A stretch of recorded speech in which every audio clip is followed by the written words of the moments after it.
Excellent. My volume. To zero my fire. And when we get to your video, then we'll turn the volume up a little in the background again. Fantastic. Hi, everyone. Welcome to Extreme Makeover Instructor Edition. I was telling a couple people at the beginning, we came up with the name of this. My 8-year-old son loves that show, and when I said I was trying to get some ideas on how to make my classes better, he said, it's like an extreme makeover, and I thought, well, that just sold me right there. And then I borrowed the logo. Thank you, ABC.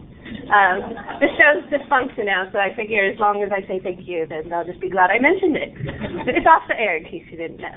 They're not making new ones. What was that? The home makeovers, they're over, I know. Ty Pennington needs a job. He should become an instructor.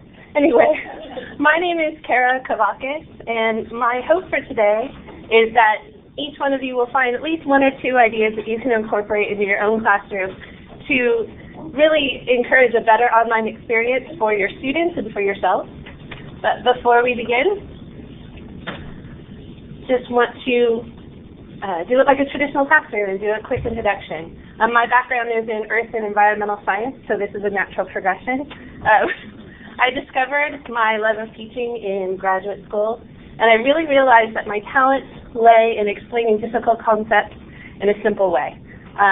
So I've really discovered that I love teaching teachers too. This is something that my next career is going to be. So I appreciate this opportunity, and I would appreciate your feedback both during the session and at the end through the feedback. I would appreciate it.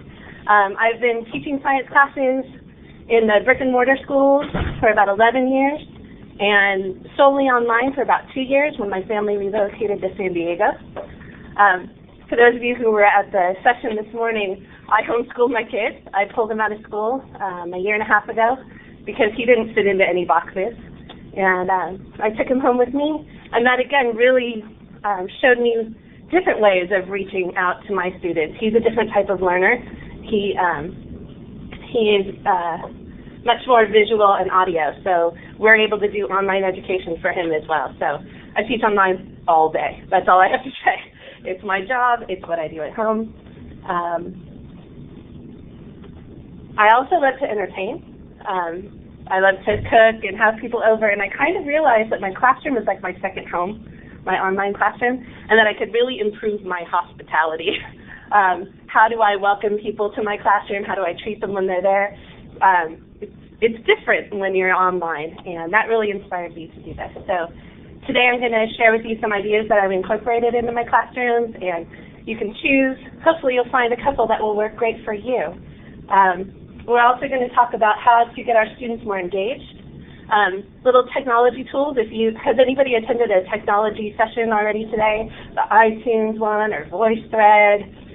Not too many. Okay, well I'll mention a couple of those and a couple of different ones that I've had success with, and try and make our classrooms more functional and more comfortable. Kind of like, welcome to your new home. This is your new home. So let's get started. As we've heard time and time again, you don't get a second chance to make a first impression. So how do you welcome your students to your online classroom? Which of these doors kind of represents what it looks like when your students walk in? When they log into your course management system and access your online classroom, are they confronted with an assignment list? The first thing to do is do this, focused and detailed list of week 1 assignments. And if you think about it, that's kind of the same thing as, hey, come on in the classroom. Now this is what you need to do. I didn't mean to startle you, I'm sorry. Someone just walked right in front of me and I attacked her slightly. But I mean, it's kind of like, come in, sit down, shut up, and here are the rules. You don't want to do that in your online classroom. There are simple things you can do to make it feel a little more comfortable, more welcoming. Please, have a seat. Join us. And let's think of some ways to do that. One simple way to take the hard edge off your classroom is to include a picture. Not necessarily of yourself, but something slightly related to your topic. You teach English class, throw a picture of a famous author. Somebody sitting reading by a tree. Chemistry class. I teach a chemistry class online. That scares the bejesus out of people. Okay, you can imagine. I have like a nerdy chemistry guy with a beaker and bubbles and something blowing up. A little bit of humor goes a long way to welcome your students into your classroom. It's not so hard and rigid. I have a cartoon image of a cat sitting in a glass and his body completely filling the glass and saying, cats must be liquid because they take the shape of their containers. That one was very successful. So if you can find a humorous way or just a welcoming way to allow students to come into your classroom, you will find them less stressed. They'll walk up to your front door with the welcome mat instead of the barbed wire. That would be great. And you can find these images really easily, either on Flickr, the Creative Commons there, that's Flickr. Why no E? Who knows? I didn't write that website. So Flickr, you go to Advanced Search, and then Creative Commons, and that's where you can find things that are usable as long as you cite the author of the material, and they're free for you to use for education. So that is just a wondrous group of images. That's where I found the barbed wire picture. Also, Microsoft Clip Art. I know that we're amongst a lot of Mac people today. I spoke the Microsoft word. I toe the line in both camps. I do PC, I do Mac, and I will put one phrase out for Microsoft Clip Art because they do have a great gallery of images that are free for you to use, like my welcome mat picture here. So that's where I found my site information. The next thing about your welcome message. Have you updated it for this course or are you using the same one over and over again? Does it provide a clear, inviting path, like, please, this is the foyer, let's move on to the house, or is it like, go do week 1, it's time to start. Your first deadline is October 3rd. You want to make sure they feel welcome and invited. Can they sense that you're happy to have them join you? Ooh, really think about your class. Are you really making them feel invited?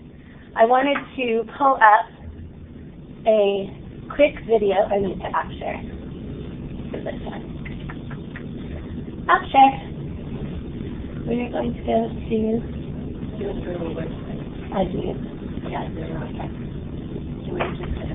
because I want this tab right here. Excuse me for my technical lack of prowess. I would like to pull up this.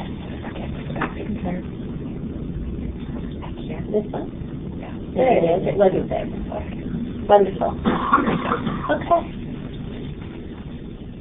So this is a brief video that I made welcoming my students. We need to have volume. Is that what needs to happen up here? Sorry, Donna is helping me immensely. Thank you for your patience. Let's give it a try.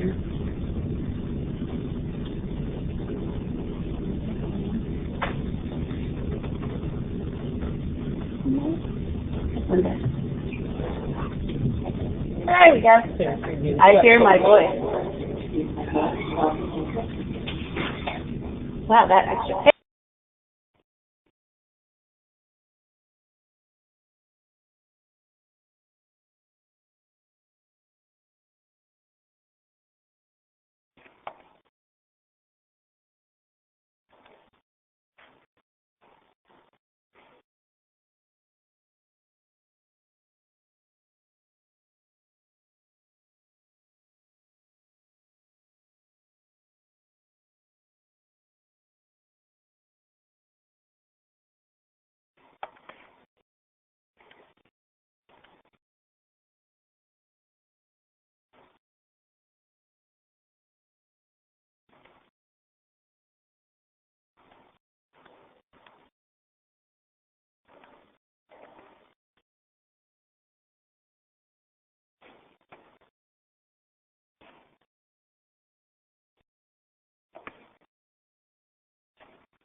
I don't want to be that welcoming, but I make sure. Oh, now I'm on double speed video. Yep.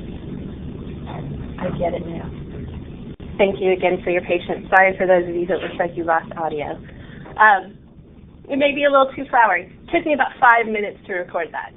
Who's got 5 minutes to make your students feel a little more welcome in the classroom? Absolutely. I'll show you The web addresses for the free software with which I produced this, again, took about 5 minutes. Hi, welcome. This is what you should do. It's really nice to meet you. That's a nice way to greet people, and if we're talking about building community, that's really where we need to begin. Okay, I'm going to get back to my slides, which I do. Okay, thank you.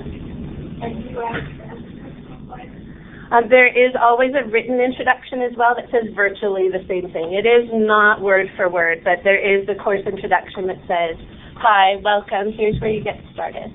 So it doesn't, it can still incorporate, thank you, it can still incorporate the same content, but since this is not a required orientation, it's just more of a hi, getting to know you, make you feel comfortable. Okay. So again, you don't want to start off with the listing of the hard and fast rules. Okay, that turns a lot of students off. It's not really that smooth, welcoming introduction that you want. You want to greet them at the door, tell them who you are, say it's nice to meet you. So what does your front door look like? Think about it. Once we've entered the classroom, your students then need you to walk them through the layout of the classroom, and without a map, they're going to feel discouraged. So let's talk about the blueprints. Trying to keep the theme here. I'm hoping you're going to see the common thread. You have a few options when it comes to the layout. Some of it depends on your course management system. I work for 3 different schools right now. I've worked for 5 at the same time in the past, using 4 different course management systems. I just learned a new one about 6 months ago called Sakai. Has anybody heard of that one? Wow, yeah, Sakai. That's a doozy. You think you know everything. I'm like, I know Blackboard, eCollege, and Moodle. I can do anything. Sakai was a smack in the face. But it all depends on that, as well as your time constraints. Some of the schools I teach for and some of the classes are accelerated. They're 8 weeks. I know some schools that do 6. Community college, I'm usually at the 16-week level. So do you really want 16 weeks, or do you want to do it by chapter? But what you need to figure out for yourself is it the layout accessible to your students? What do they experience when they come in? Where I teach 8-week classes, I will definitely do bi-week units, and then within those units I will have all of the materials they need for that week. They don't need to go outside of that folder. But with a 16-week class where there may be some overlap, I do it by topic. So just making sure that you're thinking about when your students walk into your classroom, your virtual classroom, are they finding what they need where they need it to be? Another tool that can help is a simple 1- or 2-page document that outlines all of the assignments and all the due dates. Sure, we build that into our syllabus, but why not have a course at a glance? I call it an at a glance, which really just says, this is the reading you need to do, these are the assignments, and this is when they're due. Okay? A lot of people offer those already? Most people? Most people. Making sure that it's crystal clear, and if there's any variation that you offer an explanation why you're changing it, because sometimes they think we just change it for fun. But when you go in and say, hey, you know, I've changed the date of the assignment that was due on the 3rd, we're going to make it due on the 6th because I feel like you could use 3 extra days. Or there was a mistake on the course at a glance. Admitting your mistakes is another thing we're going to talk about later, about making yourself more human in your classroom and making people feel more welcome. Another opportunity to offer a little bit of hospitality is a how-to section. In my chemistry course, this is integral. I have a how-to section for every single problem type that they're going to come across. Right now, they're not yet all video. I have high hopes that over the summer I'm going to get a lot more done. But they take about 30 minutes each for me to put together, one problem type after another. And I use CCC Confer sometimes to do the whiteboard feature. How many of you work with CCC Confer for asynchronous things? Only a couple. So how many people use CCC Confer at all? Oh, a lot. So if you didn't know, there's an asynchronous component. You can work in it and screen capture what you've done, and now you have a tool right there where you don't need to have a separate video software. Just a little side. Especially in my chemistry class where there are some developmental skills, things like algebra review. Oh my gosh. Some of my students walk into Chem 101 and they haven't taken algebra in 20 years, you know, and they don't want to be like, oh, I don't remember any algebra. Every time they have to ask me, I don't know how to do that. They feel a little diminished, like they don't deserve to be there. I've heard from them that they're embarrassed to ask for help if they don't understand something. So I made this section to make them feel more at home there. Hey, just in case you need a little help, why don't you go over here and look? I provided this for you. I found it helpful to others. So maybe not in your subject, maybe you're not dealing with math, but there could be some, what's the word I'm looking for? Like a basic skills section that you could offer. You know, writing tutorials, things like that, that make them feel like they don't necessarily have to ask you every time they need something. Not that you wouldn't be there, but you don't always want to be the one raising your hand and saying, I don't know how to do this. I'm really confused. I've never done this before. Even just an orientation to the online classroom like we looked at. That's a great thing to offer that takes you 20, 30 minutes to produce, and it offers them that little bit of extra care to show that you're in there. You understand who they are. Now, when I started building on my ideas, I didn't really know what my students' needs would be. I went back through my emails, kind of looked at what was the common theme, what were they asking for, and those were the things I started with. Because it can really seem overwhelming not knowing where to begin to make these changes to your classroom. So go back to your emails and your discussion threads. Find out where they need help and start with that section. In my class for geology, once we hit mineralogy, oh, everybody's done. Everybody's just done. Nobody wants to get into the chemistry portion. Again, there's a common theme here. They see the chemistry of minerals and they're ready to turn and run. But offering a simple review of how element names are derived, that helps them immensely. So go back to the roots, to the basic skills. Go back to your emails and find out where the help is needed and start there. That's one way to know where to start with your end of this to begin your construction. I then decided to expand my base of knowledge by doing an end-of-class survey. What week was the hardest for you? What material or what chapter did you find the most difficult? What assignment was the most difficult and why? And allowing their answers to direct where I was going to put my next energies.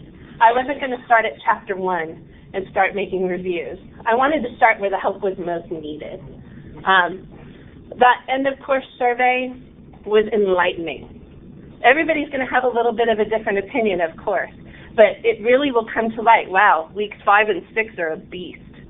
You know, they may not tell you that in advance. So those surveys, I know an instructor friend of mine who does a discussion board that's optional, that's a running discussion board, saying these are the problems I'm having. And so she consults with that to decide where to direct her next energy. So that's another option, having a discussion board available where they can go to ask for help. You see a problem, you make a quick video. You make a quick audio file. Hey, I hear some of you are having problems with this. Let me talk to you about it. 5 minutes of video can solve a world of problems. Many students have questions about the rules of the class, and we all try our absolute best to give them a quality syllabus that explains what the rules are and how to behave in the class. But what does the syllabus of your class convey? What do the rules look like? What are the guidelines? This is what a lot of students feel when they see your syllabus, at least when they used to see mine. I don't know. We know it's one of the most important documents that we upload, and it's the equivalent of the house rules. Take a second and just think about your syllabus. I'm sure they're all professional, well thought out, thorough.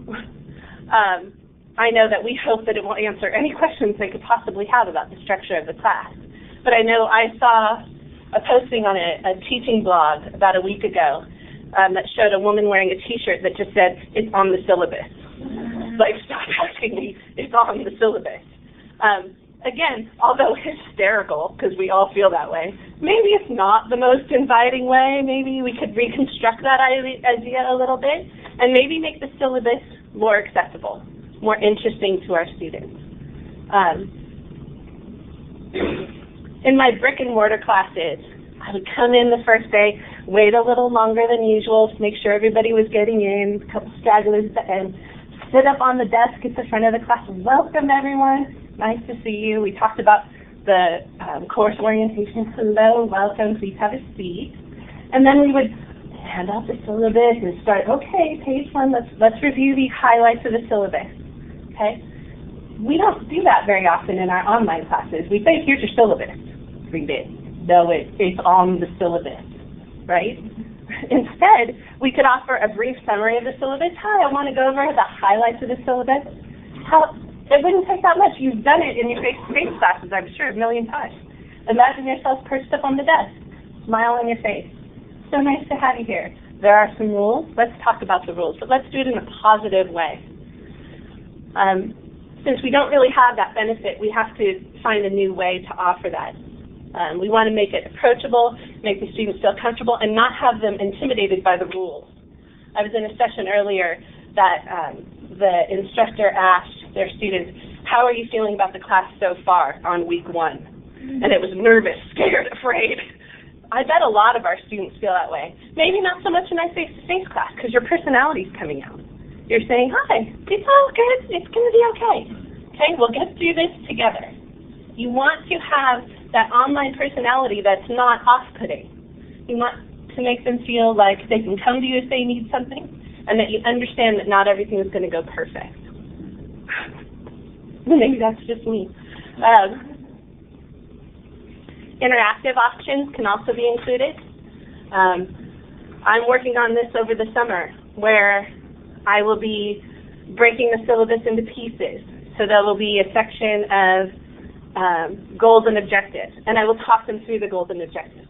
The reason why I think it's important that you learn this is because if I just say you need to know how to convert units in chemical formulas, I'll be like, well, as nursing students, you really need to know the difference between a milliliter and a liter. So we're going to practice converting units. Because if I just say you're going to learn how to convert units, that's a very different feeling. It's a very different message. And it's all in the language tweak. Contact information, I mentioned in my course orientation.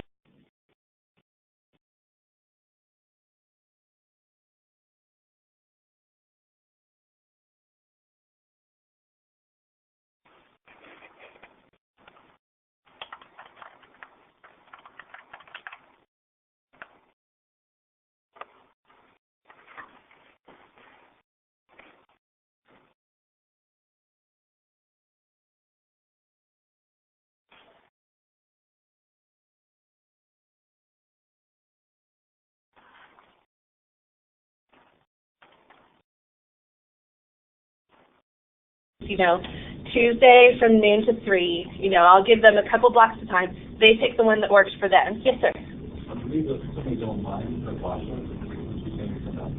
Oh, no. It should be back on now, this connection. I'm sorry, over here just keeps dropping. Thank you for alerting me. And I'm so sorry about any audio problems. I promise I'm not walking too far from the mic, right? No, it's not here. Okay. It's a completely different issue. Thank you so much. I'm not paying attention to that. Also with the schedule, I'm working to create an interactive schedule, which sounds kind of strange, but for each week I want to link to the readings, link to the videos, so it will be one block they can go to. Oh, it's week 3. I will click on this hyperlink, it'll take me to the assignment, this one to the reading.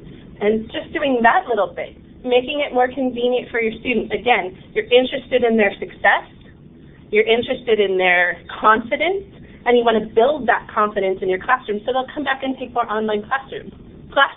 We all need jobs. Let's just be honest here.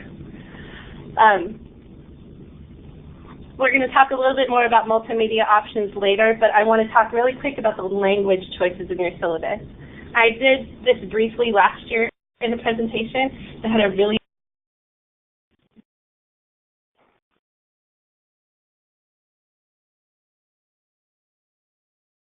big impact, and I just wanted to touch on it again because we really have a different way of thinking about language. So let's look at the language of your syllabus. Oh shoot. Well, of course that's not going to work, is it? Dang it. It's okay.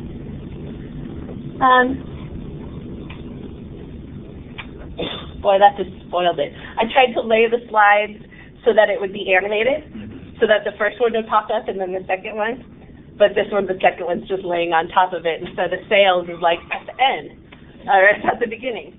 So the idea was, I'm going to have to pull it up. If for some substantial reason you cannot turn in your papers or take an exam at the scheduled time, you must contact me prior to the due date, or you will have a 20% deduction for every day late. The language of this is slightly different. You should contact me, or you'll only be eligible for 80% of the points. What was the difference there? Not the content, the presentation. It is a little bit about show, okay? You must contact me, or you should contact me, okay? You have a 20% deduction, or you're eligible for 80% of the points. What little tweaks could you make to the language of your syllabus that could make it more human? You don't want to be robot teacher. You really don't. You must do this. You must hand it in by this date, or you will be penalized. I can guarantee my syllabus sounded like that for a long time. Yes? Yeah, and I think another aspect of that is that even though it doesn't explicitly do with that, even that like change in language puts that responsibility more on the student's part. It's not you have to do this in order to do it. It's it's up to you. You will be able to get 80% if you only do this. Absolutely. It's true that responsibility will be well. Well, the comment was that the content change, going from should and you will be eligible, puts the onus on the student to really be responsible for their own education. And that's one of the true benefits of online education when you think about it. It is truly student-centered. We just have to make sure our classrooms are student-centered and our materials are student-centered, because that allows them to achieve everything that they can, as long as they're putting forth the effort. Yes, sir? I found that using should in the assignment does not work at all. Should in the assignment does not work. No, I'm serious. I would say your program should use arrays in order to solve the problem, and they don't use arrays. Well, you didn't say it had to. Oh. And so I had to prove the point. And so for this, I have to use the word. These are the things that are required in your program. Otherwise, what this says should, I don't have to do it. I love that idea. I love that idea that should, although suggestive, and we understand to mean that's going to get you a good grade because we don't require it, it is not necessarily going to be something they jump in and do. That's definitely going to be an interesting part of trying to change your language. There's going to be hits and misses, I bet. You know, maybe a high-quality assignment will include, you know, not must, but it's still, hey, you know, the best ones I've ever seen include this, so give it a try. Again, I'm selling it a bit much. I kind of have my show face on. You don't have to use that kind of language. Yes? I was just going to address the difference between this should Uh-huh. and the assignment. And whenever my students turn a lab or a project, something like that, it's not just straight homework, instead of saying you should construct, let's say, a histogram, for example, I give them a rubric, and it says here are the number of points for a histogram that's labeled, straight edges, and so on. That's one that's hand-drawn without it. And then they'll see, you know, even though it says you should include a graph, they can see that, well, there's 7 points for the graph. I see. So if you give them a grading template that says, you know, proper array grade points versus 0, some of that stuff gets, you know, weird. What a great tip. The suggestion was that to overcome that potential of, well, you didn't say I had to do it, if you incorporate it into the rubric, I'm letting them know online what she said, by incorporating it into the rubric, that will encourage them to look at it more as a concrete goal as opposed to a suggestion. But that the language can remain more flowery, keeps coming up in my head, that's not what I want. It'll remain more hospitable. Let's go with hospitable. It makes them feel like they have, that again, you're interested in their success. You're not criticizing everything that they do. You're wanting them to feel like, oh, well, she's going to give me 80% of the points if I'm late. That's really generous of her. Wouldn't you rather have them think of you that way, regardless of if you are? I can tell you that when I get, well, never mind, I'll skip that. I'll come back to that in a minute. Oh, yes. A question, how do you get students to read rubrics? Oh, what a great question. When I have my course orientation, again, that was just a snippet of the course orientation that I offer, and it guides them through the rubrics. So they are seriously everywhere you can, and when I offer the assignment, your work will be evaluated based on the discussion board rubric, and then I link to it in the assignment so they can just be like, what is that? I haven't heard of the rubric, and just click on it right there. The information is accessible at every turn. I need them to see it. And I don't care that I have to show it to them 40 times. I will show it to them 40 times. So I hope that answered your question, Dara. And again, thank you to those in the room letting me know there was a question. You could tell I'm not paying attention to the screen. Excellent. I want to address announcements really quick. How many of you use announcements once a week at least? Okay, twice a week? 3 times a week? Excellent. So I'm in the 1 to 2 times a week kind of groove, and I'm really striving. This is the area where I'm really trying to do better with announcements. And I have come up with some ideas that I'm going to incorporate in my next geology class. Again, I teach a little bit of everything. But geology seems to be the one I can access easier. And we start off each week with a, hey, here's what's coming up this week. I really appreciate all your work last week. Great job. Okay, but what do you do with your next announcement? Why should you do another announcement? The more they feel you in the classroom, the more human you are. Okay? It doesn't all have to be video, but it has to be regular communication. We all know the Carnegie hours, blah, blah, blah, blah, blah. Okay, so if we come up with, I know I shouldn't blah, blah, blah Carnegie hours, huh? I got a couple of faces. Carnegie hours are very serious. Very, very serious. Sorry about that. They're contact hours. We call them Carnegie hours where I come from, in the backwoods. I learned all my teaching skills in Georgia. I like to think of the announcements as where I can keep them updated on how the construction is going. How's everybody doing? I do a, hey, I just finished grading the discussion board post, and the most interesting thing I saw was, hey, that's a whole other announcement. That's more contact hours. You're telling everyone, hey, I read what you said, and here was what I thought of it. Okay?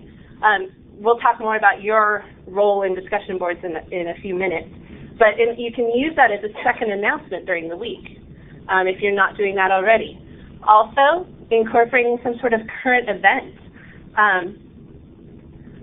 When I started teaching for a specific school in the past 2 years, I was given a course shell. Anybody been handed a course shell before? Like, here's your class, enjoy it.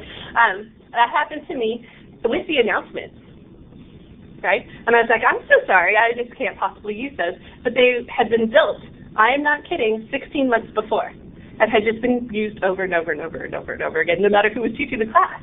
Okay, that may not be anything we're guilty of. Let's just say we're all innocent of that. But making them more personal, making them include, hey, did you see that this volcano erupted? That made me think about this piece of art. I don't know how you're going to swing it. Again, in the sciences, I'm always looking at something that erupted or fell down or some chemistry thing that happened where something blew up. Your disciplines are going to be very, very different, obviously. Yes, sir?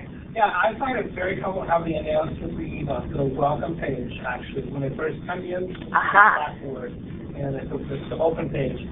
My students love it because they can see I want to update them content, and they go through their quizzes, and it really, really, really helps.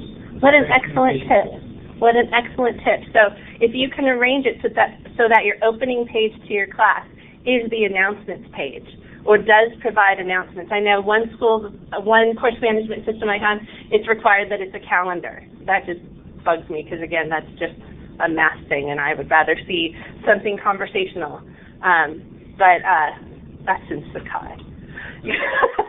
I love Sakai. Yes? This is kind of a question of your T-shirt that says to the syllabus, whereas my T-shirt for this would say it's in the schedule. So do I really need to handle them by telling everybody this is a student week? Because I kind of feel like shouldn't they be responsible to look it up in the schedule every week and are deadlines in their calendar? What a great question. So her question is, should they not be responsible for checking the schedule or the at-a-glance, whatever it's worded as, every week and be responsible for knowing when things are due? I would say absolutely. However, I would also say if I was in my brick-and-mortar classroom and it was a Thursday and something was due the next Tuesday, don't forget that your thing is due Tuesday, I would absolutely holler it as they ran out the door. And so there's part of that for me that is equivalent. I do realize some of it may feel like spoon-feeding. I have heard that from other instructors when I've tried to give them suggestions on how to just be a little more loosey-goosey with it, a little more, hey, it's okay. But I believe that it's equivalent to that face-to-face experience where somebody asks a question, hey, when was this due? You wouldn't stand up there and be like, it's on the schedule. I don't think you would, but you might. And if you would, then maybe this isn't going to be the place where you jump in and make a change today. So, you're welcome. Thank you. Any other questions right now? Fantastic. Power of multiples. I wrote that on there just because it is more powerful. The more times you communicate, the more powerful it is. I was guilty when I first started teaching online about 3.5 years ago of just doing my weekly announcement. And maybe if there was a problem posting something. I have definitely improved that over time. The summary of progress idea is simply that you're letting them know, hey, I just finished grading this, or I graded your papers. Don't forget this next one is due. I've noticed that some of you aren't participating in the discussion board. Oh my gosh, that'll get people jumping. Because if you notice, they're going to be like, uh-oh, she noticed. My other question is how many people push the announcements? Do you know what I mean by that? That means emailing them out required. Just a couple? Or sometimes. I push them all. Inbox, hello, hi, I'm here, I'm talking to you. The more you're after them, honestly, it's possible that you are reaching that person who maybe has lost their way, okay? Hey, I noticed that a lot of you aren't participating. Let me know if there's a problem. And then they'll be like, oh, she said let me know if there's a problem. I'm having a problem.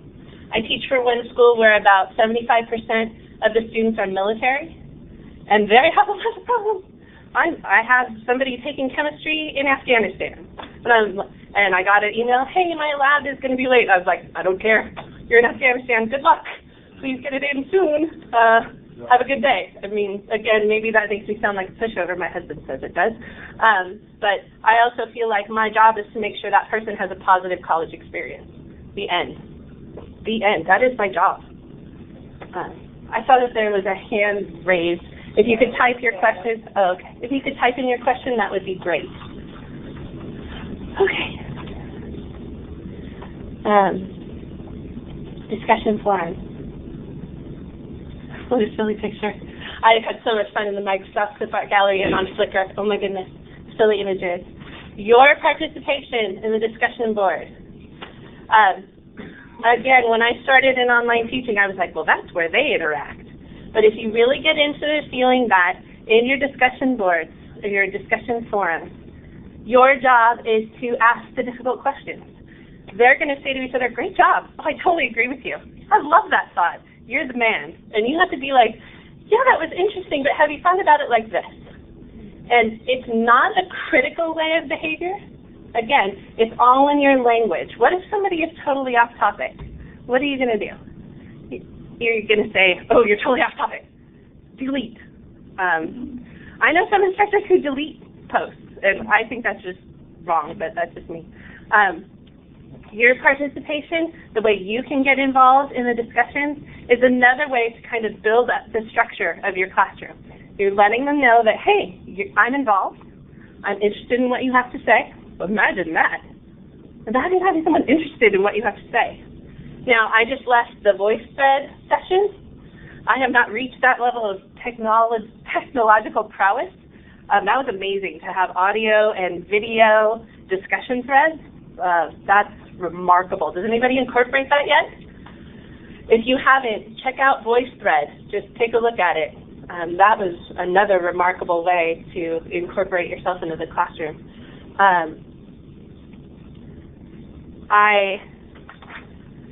I have also tried to incorporate student-led discussions, and that means that the way I have done it, and others may do it differently, I assign each student a week, and then they are to come up with a discussion question, and then other students respond to them, trying to get that student-to-student interaction going. Has anyone had success with something similar or has some suggestions on this? This is where I would like to take from you. Yes? I've done it in groups. In groups? Because my session was only 8 weeks. Mm-hmm.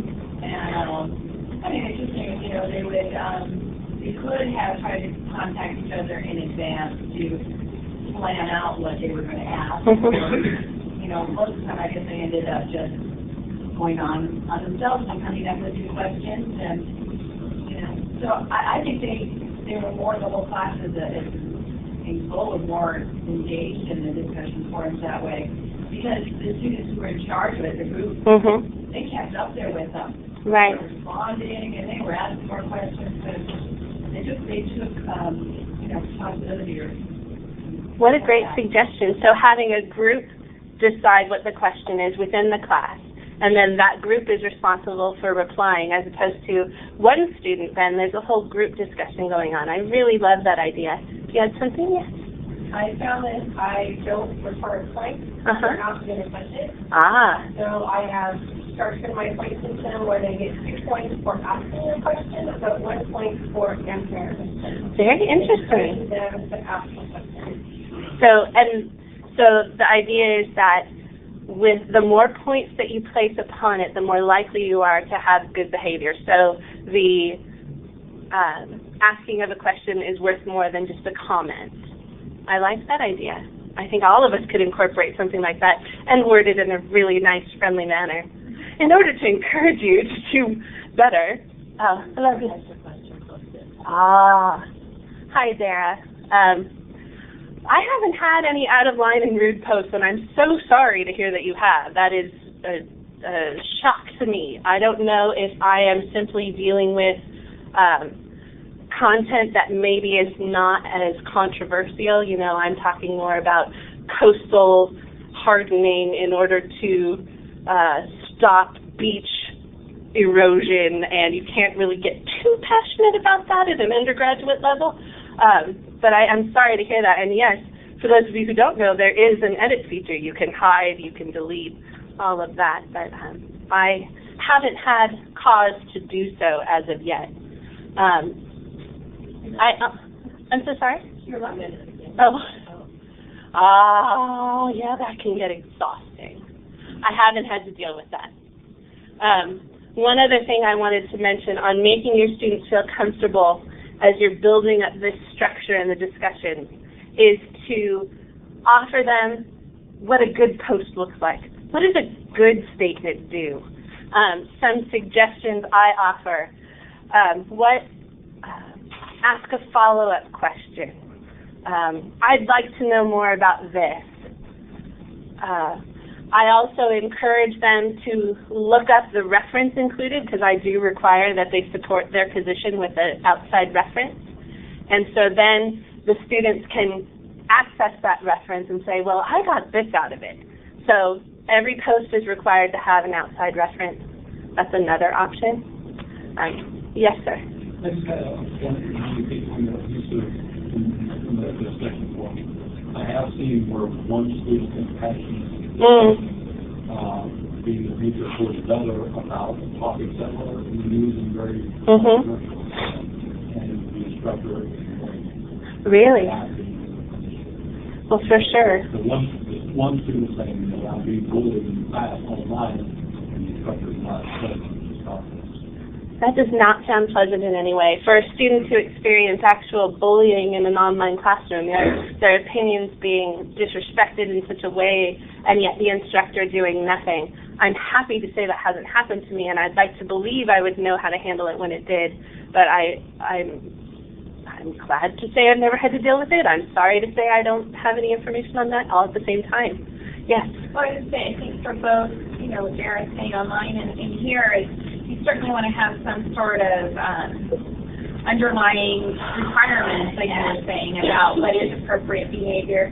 and that you expect that appropriate behavior in the classroom. And the instructor may not have to address that bullying in the forum, Right. but certainly on a personal level, they need to let that student know who's being inappropriate or making everybody feel uncomfortable that it's not acceptable and that it needs to stop.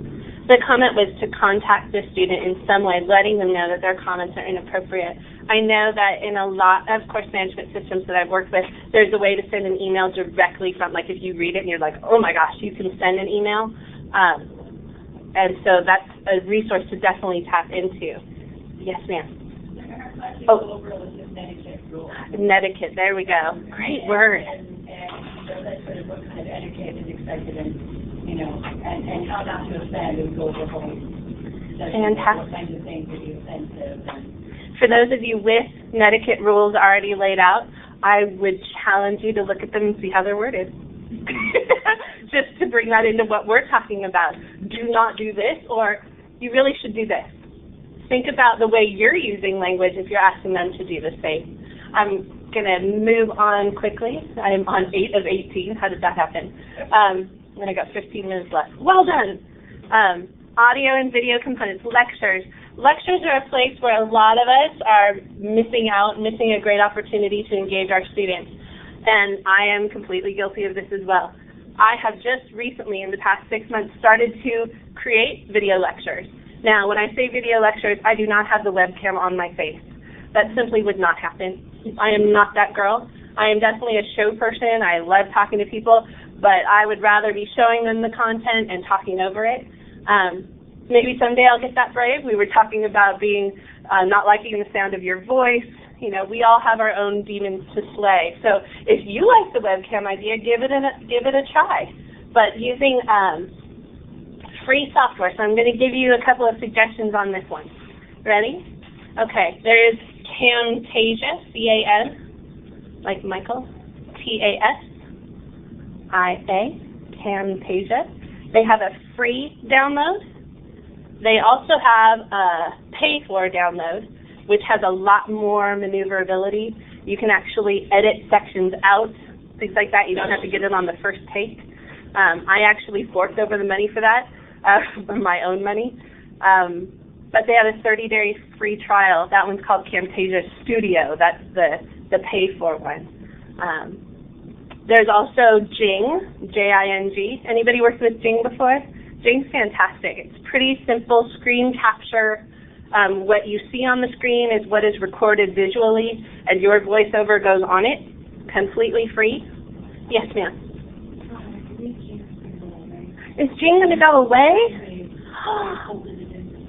They did. So Snagit, oh, that's a bummer. Okay, so Jing may be going the way of the dinosaur. Want Jing, get it soon. There's one other I want to mention, and then I'm going to take that question. The other one has the best name ever, and it's called Screencast-O-Matic. That is a fun one. Screencast is when you're capturing what's on your screen, and then O-Matic, just like the old Vegematic and all of those funny things. The Screencast-O-Matic is completely free. That was the first one that I learned. My boss suggested it to me, and he's had a lot of success with it. But I needed to be able to edit and move things, and so I ended up paying for it. That's why it's my choice. Yes, here first. Camtasia is really easy to do the caption. That's a good point. Yes. The last version I saw didn't have that capability, and I think that's why on our campus it was held off. Camtasia because of the flat rate. I'm so glad you mentioned that. And the Camtasia software that's available, including the free download, has captioning capability that is free to use. So if you're worried about ADA compliance, that's the way to go for certain, because these things will most likely be reusable. Yes? The screen caption, and what's your favorite of the three if you did not get to edit? Camtasia, if I didn't need to edit, for sure. I just like the way it works. I like the way it looks. They've been doing it a long time. The company is called TechSmith, and I just feel comfortable with their product. Screencast-O-Matic, I do not think that they caption for free. I do not believe so. Yes, sir? There is a open source captioning thing called AEGISUB. AEG. ISUB, like Aegis. Sure. But Sounds great. it works on Mac and Windows both. Mac and Windows captioning for free. AEGISUB. Thank you so much. Yes, sir. Oh, really?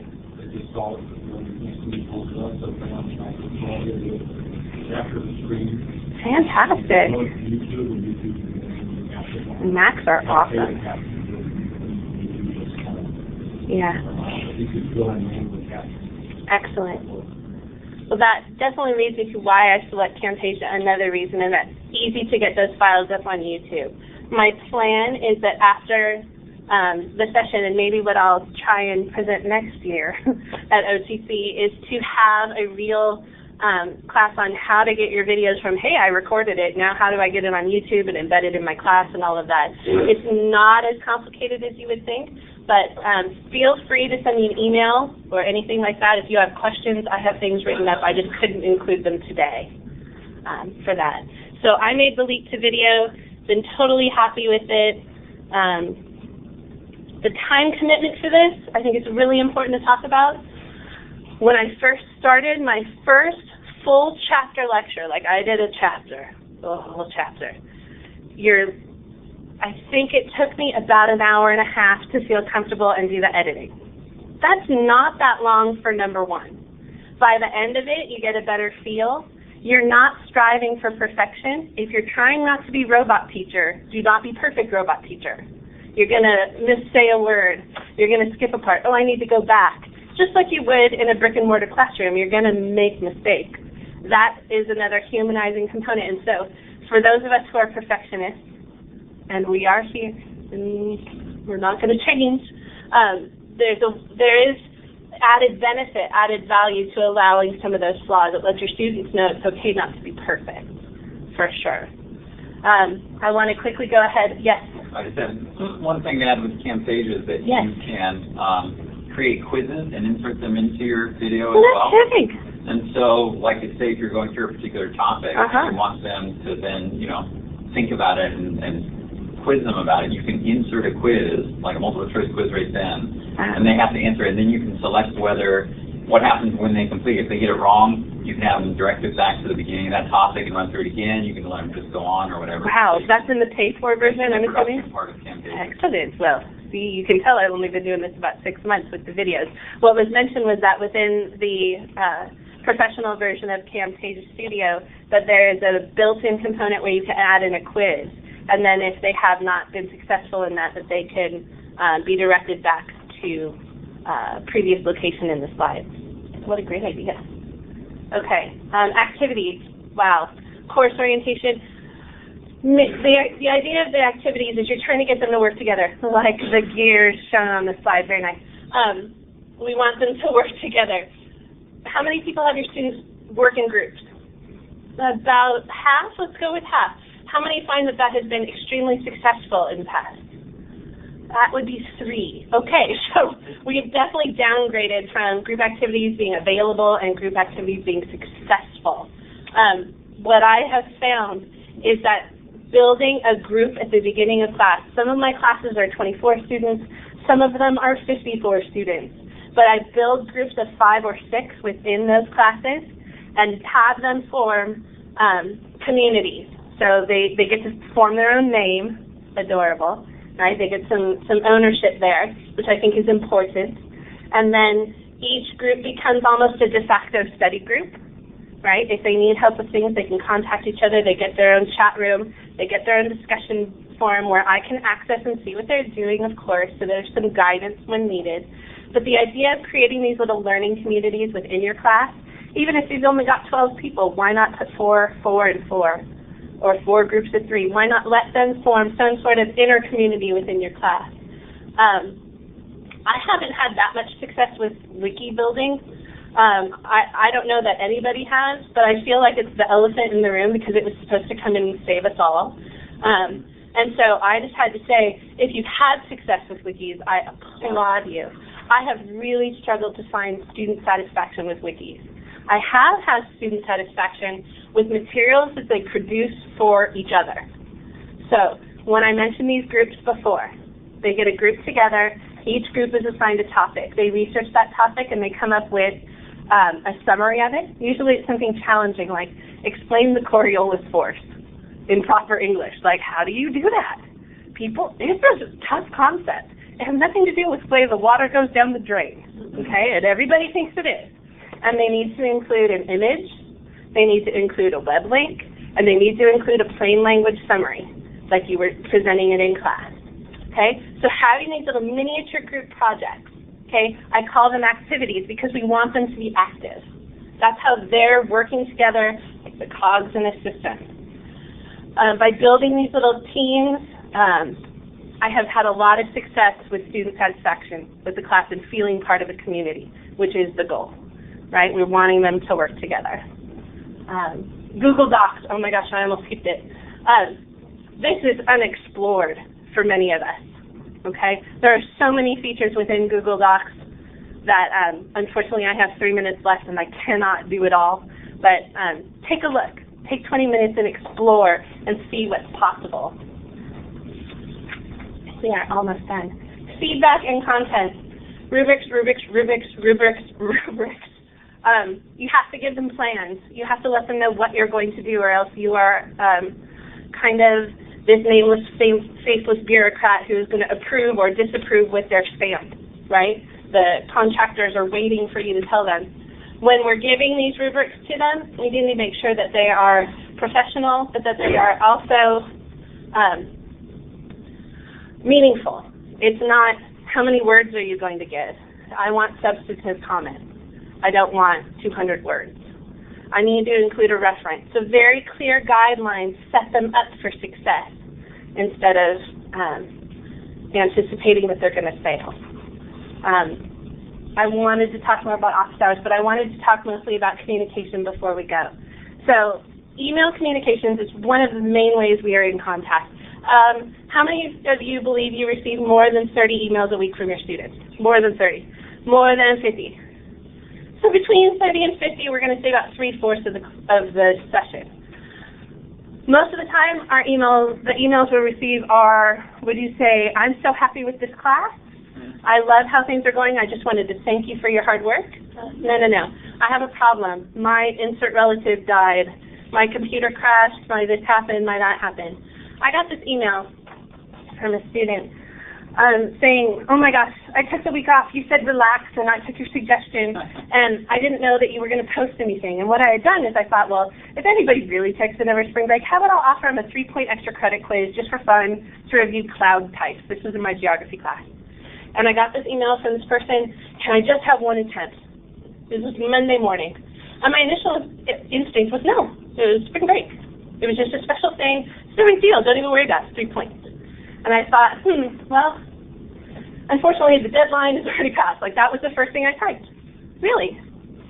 I put unfortunately. I thought that was pretty nice. And then I thought about it. What does it actually cost me to say, you know, how about if you can get it done by the end of the day? Sure. What's the big deal? Am I a pushover at this point? Some would argue yes. My husband thinks I'm a huge pushover. But what did it honestly cost me to say, you know what? It was something that was auto-graded. You know, I didn't have to put in that much effort. It was just more, hey, why don't you do that?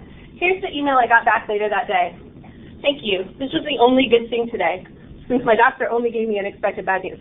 We have no idea what is happening in these students' lives when they're not in our classroom. But it cheers me up just a little bit, okay? We have no idea. And what does it cost us to be kind? What does it cost us to be hospitable? What does it cost us to change the language of our syllabus? To offer a little video that says, hi, I'm so glad you're here. Thank you for coming to my class. Again, sorry. I just think that this may occur more often than any of us ever know. Okay, that they might have had the worst possible day, and that how you answer an email can make all the difference in the world.